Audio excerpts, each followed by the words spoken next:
الرحمن الرحیم۔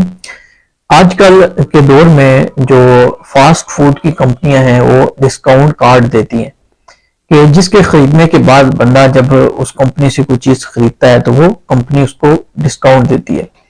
تو سوال یہ ہے کہ کیا اس ڈسکاؤنٹ کارڈ کو خریدنا یہ شرعی طور پر جائز ہے یا ناجائز ہے؟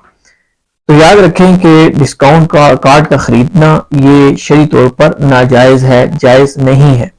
اس کی بہت سی وجوہات ہیں، لیکن ان میں سے ایک وجہ یہ بھی ہے کہ باقاعدہ طور پر یہ کوئی مال نہیں ہے کہ کمپنی کے چھاپے کی وجہ سے اگر وہ خرید رہا ہے تو یہ اس کا چھاپنا یہ کوئی باقاعدہ طور پر مال نہیں ہے، اور شرعی طور پر جو خرید و فروخت ہوتی ہے وہ مال کے بدلے مال کی ہوتی ہے، لہٰذا ڈسکاؤنٹ کارڈ خریدنا شرعی طور پر جائز نہیں ہے۔